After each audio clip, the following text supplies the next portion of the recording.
நாளை மறுநாள், அதாவது ஏப்ரல் 16ஆம் தேதி இந்தியாவினுடைய ஜனநாயகத்துல ஒரு மிக மோசமான ஒரு கருப்பு நாள். இந்தியா முழுக்க பல மாநிலங்கள்ல தேர்தல் நடந்துட்டு இருக்கக்கூடிய இந்த நேரத்துல அவசரமாக பாராளுமன்றத்தை கூட்டி இருக்கிறாங்க இந்த மோடி அரசாங்கம். ஏன் எதுக்காக இவ்வளவு அவசரமா பாராளுமன்றத்தை கூட்டி இருக்கிறாங்க அப்படின்னா, ஒரு மிக முக்கியமான சட்டத்தை, குறிப்பாக தமிழ்நாடு, கேரளா, தெலுங்கானா, ஆந்திரா, கர்நாடகா இந்த தென்னிந்திய மாநிலங்களை அழித்து ஒழிக்கிறதுக்காக ஒரு சட்டத்தை கொண்டு வர போறாங்க. இது குறித்து தமிழ்நாடு அரசும் திரு மு.க. ஸ்டாலின் அவர்களும் ஏற்கனவே பல முறை எச்சரித்து சில ஆவணங்களை வெளியிட்டார்கள். இன்னைக்கு தமிழ்நாடு முதலமைச்சர் ஒரு வீடியோவை வெளியிட்டிருக்கிறார். உண்மையிலேயே பாஜக மோடி அரசாங்கத்தினுடைய திட்டம் என்ன, ஏன் எதுக்காக தேர்தல் நடக்கும் போது இந்த சட்டத்தை கொண்டு வரதுக்கு முயற்சி பண்றாங்க? இந்த சட்டம் நடைமுறைக்கு வந்துச்சு அப்படின்னா ஒட்டுமொத்தமா தென்னிந்திய மாநிலத்தில் இருக்கக்கூடிய யாருமே இந்தியாவுல டெல்லியில பாராளுமன்றத்துக்குள்ள போக கூட முடியாது. அப்படியே அதையும் தாண்டி உள்ள போனாலும் நாம நினைக்கிற எதையுமே செய்ய முடியாது. ஒட்டுமொத்தமாக இந்தியாவினுடைய ஜனநாயகமே அளிக்கக்கூடிய இந்த சட்டத்தை ஏன் மோடி அரசாங்கம் இப்ப கொண்டு வருகிறார்கள்? இதற்கு பின்னாடி இருக்கக்கூடிய அஜெண்டா என்ன? வணக்கம், இது தமிழ் குரல். நான் உங்கள் சத்யராஜ்.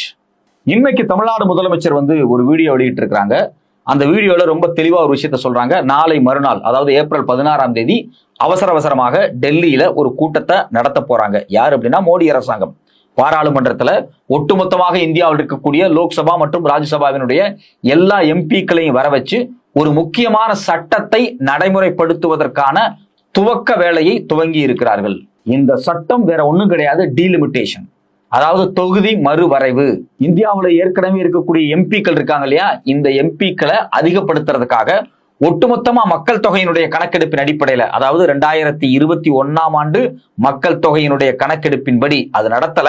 பட் ஆனா அதனுடைய யூகத்தில் ஒரு மாற்றத்தை ஏற்படுத்த போகிறதாக இவங்க சொல்றாங்க.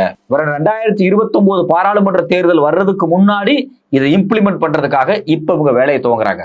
வெளிப்படையா பார்க்கும்போது இது நல்ல விஷயம் தானே.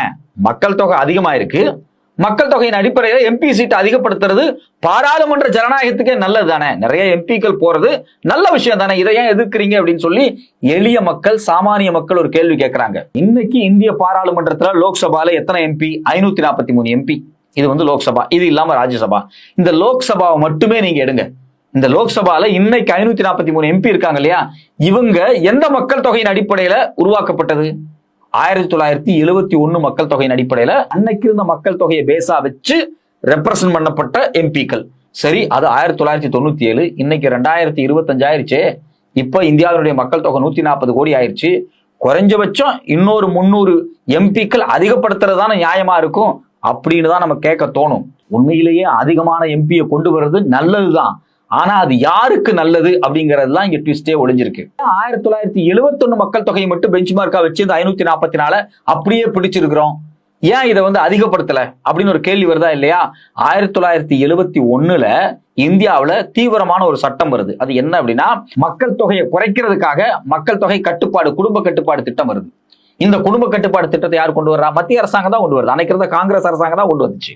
இந்த மக்கள் தொகை கட்டுப்பாடின் அடிப்படையில, இந்த குடும்ப கட்டுப்பாடின் அடிப்படையில தென்னிந்திய மாநிலங்களான தமிழ்நாடு போன்ற மாநிலங்கள் ஒரு குழந்தை 2 குழந்தை மட்டுமே பெத்துக்கிட்டா போதும் அப்படிங்கிற இடத்த வேகமா நகர்ந்தாங்க. இதனால என்ன நடந்துச்சு அப்படின்னா, தென்னிந்தியால மட்டும் மக்கள் தொகை குறைஞ்சிட்டே போச்சு, வட இந்தியால மக்கள் தொகை குறையவே இல்லை. வட இந்தியால இன்னைக்கும் பாத்தீங்கன்னா 3 குழந்தை அப்படிங்கிறது, 4 குழந்தைங்கிறது ரொம்ப சாதாரண விஷயமா இருக்கு. ஏன்னா இந்த குடும்ப கட்டுப்பாடு திட்டத்தை வட இந்திய மாநிலங்கள்ல யாருமே நடைமுறைப்படுத்தல. அப்படியே நடைமுறைப்படுத்தினாலும் ரொம்ப குறைவாதான் நடைமுறைப்படுத்தினாங்க. 1971ல வட இந்தியாவில் இருக்கக்கூடிய இந்தி பேசக்கூடிய அந்த 5 மாநிலம் இருக்கு பாத்தீங்களா, உத்தரப்பிரதேசம், அந்த பீகார், மத்திய பிரதேசம், இந்த கிரவுண்டு, இதனுடைய மொத்த மக்கள் தொகை ஒட்டுமொத்த இந்திய மக்கள் தொகையில 37.9%, அதாவது 38%. சரி, அன்னைக்கு தமிழ்நாட்டு போன்ற தென்னிந்திய மாநிலங்கள் இருக்குல்ல, அந்த 5 மாநிலம், இதனுடைய மக்கள் தொகை எவ்வளவுன்னு பாத்தீங்கன்னா 24.8, அதாவது 25%. சோ அவங்க எவ்வளவு இருக்கிறாங்க? 38%. நாம எவ்வளவு இருந்தோம்? 25% இருந்தோம். இது 1971ல. இப்ப 2021-22 கணக்கெடுப்பின்படி, இப்ப கணக்கெடுப்பு நடத்தல, பட் ஆனா தோராயமான கணக்கெடுப்பின்படி பாத்தீங்க அப்படின்னா வட இந்தியால 43% ஆயிருச்சு. 38 இருந்து அவங்க 43 அதிகமாயிட்டாங்க. 5% மக்கள் தொகை அதிகமாயிருச்சு. ஆனா தமிழ்நாடு, ஆந்திரா, கேரளா, தெலுங்கானா, கர்நாடகா இந்த 5 மாநிலம் இருக்கு பாத்தீங்களா, இது கிட்டத்தட்ட பாத்தீங்க அப்படின்னா 25ல இருந்து 19 குறைஞ்சுகிட்டு இருக்கு. சோ இப்ப நம்ம 7% மக்கள் தொகை குறையுது, அவங்க 5% மக்கள் தொகை அதிகமாகுது. இது ஏன் நடந்துச்சு? இது திட்டமிட்டு நடத்தப்பட்டது. ஒரு அரசாங்கம் ஒரு சட்டம் கொண்டு வருது, மக்கள் தொகையை குறைங்க, குடும்ப கட்டுப்பாடு பண்ணிக்கங்கன்னு கொண்டு வருது. நம்ம ஊர்ல எல்லாரும் குடும்ப கட்டுப்பாடு பண்ணிக்கிறாங்க. அந்த திட்டத்தை அவங்க நடைமுறைப்படுத்தவே இல்லை வட இந்தியால. இப்ப இதனால என்ன ஆயிடுச்சு, நமக்கு மக்கள் தொகை குறைஞ்சிருச்சா இல்லையா? உங்களுக்கு மக்கள் தொகை குறைஞ்சிருச்சு. அதனால இந்த தொகுதி மறுவரைவு செஞ்சா எம்பி பதவியை கூட்டினா உங்களுக்கு குறைவான எம்பி தான் கொடுப்போம், வட இந்தியாவுக்கு அதிகமான எம்பி கொடுப்போம் அப்படின்னு சொல்றாங்க. இதுதான் இன்னைக்கு சிக்கலா மாறுது. எல்லாரும் கேட்கறாங்கல்ல, சார் மக்கள் தொகை அதிகமாயிருச்சு, எம்பி கூட்டுறதானே சார் நியாயம்னு பேசுறாங்கல்ல. இந்த நியாயம் பேசக்கூடிய எல்லாத்திட்டையும் நாம வைக்கக்கூடிய கேள்வி என்ன அப்படின்னா, நீங்க எம்பி பதவியை கூட்டுங்க, தப்பு இல்லை. ஆனா 1971 இந்த 543 எம்பில தமிழ்நாடு எத்தனை சதவீதம் இருந்தது? கிட்டத்தட்ட 7.5%, அதாவது 39 எம்பி. அப்ப இந்த 39 எம்பி மொத்த எம்பில 7.5%. இப்ப நீங்க என்ன சொல்றீங்க, நாங்க அதிகப்படுத்துறோம், 848 மாத்த போறோம். சில பேர் சொல்றாங்க 816 அப்படிங்கிறாங்க. பாராளுமன்றத்துல புதுசா கட்டின உடனே 880 சீட் வச்சிருக்காங்க. இப்ப இவங்களுடைய நோக்கம் என்னவா இருக்குன்னா 848 வரைக்கும் கொண்டு வரலாம்னு முடிவு பண்ணி வச்சிருக்காங்க. இந்த 848ல ஏற்கனவே எங்களுக்கு இருந்த 7.5% கொடுத்துட்டா நாங்க ஏன் சண்டை போட போறோம்? ஆனா நீங்க என்ன சொல்றீங்க, இல்ல இல்ல உங்களுக்கு மக்கள் தொகை குறைஞ்சிருச்சு, அதனால 7.5% கொடுக்க முடியாது, உங்களுக்கு வெறும் 5.7% தான் கொடுப்போம் அப்படிங்கிறீங்க. இதுதான் எங்களுக்கு பிரச்சனையா மாறுது. நியாயப்படி இன்னைக்கு 39 எம்பி இருக்கிறாங்க. ஏற்கனவே இருக்கக்கூடிய 1971 கணக்கின்படி பாத்தீங்கன்னா எங்களுக்கு 61 எம்பி கொடுக்கணும்.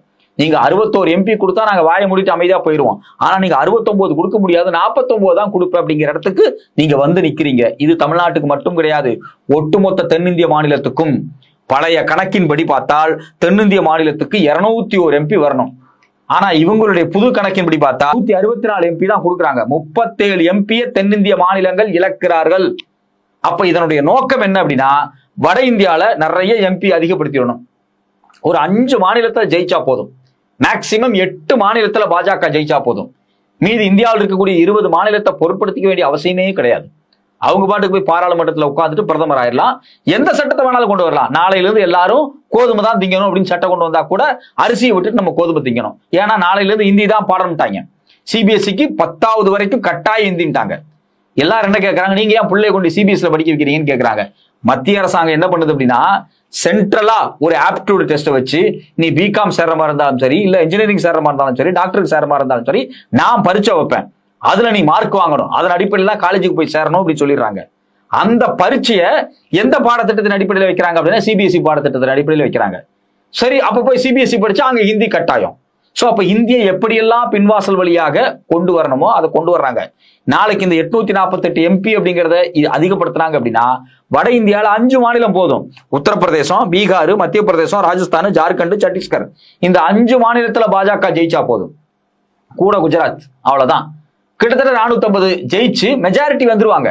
அதுக்கப்புறம் ஹிந்தி என்ன, சமஸ்கிருதம் கூட கட்டாய மொழியாக்குவாங்க. நாம உட்காந்து சமஸ்கிருதம் கூட நம்ம பிள்ளைகள் படிக்க வேண்டியது வரும். அப்போ அவங்களுடைய திட்டம் என்ன, ஒட்டுமொத்த இந்தியாவில் வட இந்தியா தென்னிந்தியாவை அடிமைப்படுத்தணுங்கிறத நினைக்கிறாங்க. நம்மளுடைய கலாச்சார, பண்பாடு, பணம் எல்லாத்தையும் வாங்கிட்டு ஒரு பக்கம் எல்லாத்தையும் அழித்து ஒழிக்கிறாங்க. கடந்த 5 வருஷத்துல 8 லட்சம் கோடி வரியா கொடுத்திருக்கு தமிழ்நாடு. திருப்பி நீங்க எவ்வளவு கொடுத்தீங்க? 3 லட்சம் கோடி கொடுத்தீங்க. 5 லட்சம் கோடி நீங்க கொடுக்கவே இல்லை. அந்த பணத்தை நீங்க என்ன பண்றீங்க? வட இந்தியாவுக்கு செலவு பண்றீங்க, ஹிந்திக்கு செலவு பண்றீங்க, சமஸ்கிருதத்துக்கு செலவு பண்றீங்க. வட இந்திய மாநிலத்தை நீங்கள் வளப்படுத்த வேண்டும் என்றால் அதுக்கு நீங்க தமிழ்நாட்டை சுரண்டுறீங்க. ஆனா தமிழ்நாட்டுக்கு பாராளுமன்றத்துல ரெப்ரசன்டேஷன் கொடுக்க மாட்டேங்கிறீங்க, அழிச்சு ஒழிக்கிறீங்க. இந்த வேலையை செய்யறதுக்காகத்தான், இந்த சட்டத்தை கொண்டு வர்றதுக்காகத்தான் நாளை மறுநாள் பாராளுமன்றத்தை கூட்டியிருக்காங்க. இது மிகப்பெரிய ஆபத்துன்னு திரும்ப திரும்ப திரும்ப தமிழ்நாடு முதலமைச்சர் சொல்லிட்டே இருக்கிறார். கிட்டத்தட்ட 5 மாசத்துக்கு முன்னாடி தமிழ்நாடு முதலமைச்சர் என்ன பண்ணாரா, தமிழ்நாட்டில் கூடிய எல்லா ஆளும் கட்சிகளையும் கூட்டு அனைத்து கட்சி கூட்டம் நடத்தினார். கிட்டத்தட்ட 41 கட்சிக்கு மேல வந்து உட்கார்ந்து இந்த டீலிமிட்டேஷனுக்கு எதிராக பேசினாங்க, கையெழுத்து போட்டு போனாங்க. ஆனா இன்னைக்கு எடப்பாடி பழனிசாமி என்ன பேசுறாரு, டீலிமிட்டேஷனால பாதிப்பு கிடையாது அப்படிங்கிறாரு. பாஜக இருக்கக்கூடிய அனைத்து கட்சிக்காரனும் ஒரே குரல்ல பேசுறான். இன்னைக்கு பியூஷ் கோயல் பேசுறாரு, அதாவது தொகுதி மறுவரைவால் தென்னிந்திய மாநிலங்களுக்கு பாதிப்புன்னு சொல்லக்கூடியவன் படிப்பறிவு இல்லாதவன் அப்படிங்கிறாங்க. தமிழ்நாடு முதலமைச்சரை பார்த்தோ இல்ல தமிழ்நாட்டு மக்களை பார்த்தோ நீங்க படிப்பறிவு இல்லாத சொல்றதுக்கு உனக்கு என்ன யோக்கியதை இருக்கு? நீ அவ்வளவு நேர்மையான ஆளாக இருந்தா இந்த டீலிமிட்டேஷனை நீ எப்படி நடத்த போற சொல்லு. மக்கள் தொகையை குறைத்த தென்னிந்திய மாநிலங்களுக்கு என்ன காம்பன்சேஷன்? இதெல்லாம் எங்களுக்கு தண்டனையா? நீங்க சொன்னீங்க நாங்க மக்கள் தொகை குறைச்சோம் அதனால எங்களுக்கு நீங்க தண்டனை. 2வது முக்கியமான விஷயம் என்னன்னா, தென்னிந்திய மாநிலம் எல்லாம் படிச்சிருக்கிறாங்க. குறிப்பாக இங்க பெண் கல்வி அதிகம். நீங்க லிட்ரஸி ரேட் எடுத்து பாருங்க. இப்போ வந்து தமிழ்நாட்டோட லிட்ரஸி ரேட் அப்படிங்கிறது, அதாவது பெண் கல்வியினுடைய லிட்ரஸி ரேட் அப்படிங்கிறது பாத்தீங்கன்னா கிட்டத்தட்ட 74%. ஆந்திரா, தெலுங்கானா 60%, கர்நாடகா 68%, மகாராஷ்டிரா 75%, கேரளா 91%. ஆனா இதே அப்படியே நீங்க லிட்ரஸி ரேட் எடுத்து மற்ற மாநிலங்களோட பொருத்தி பாருங்க. பீகார்ல அங்க வெறும் 53%, உத்தரப்பிரதேசம் 59, மத்திய பிரதேசம் 60, ராஜஸ்தான் 52, இன்னும் குறைஞ்சிக்கிட்டே போகுது. இந்த பெண் கல்வி அப்படிங்கிறது மக்கள் தொகை பெருக்கத்துல நேரடியான தொடர்புடையது.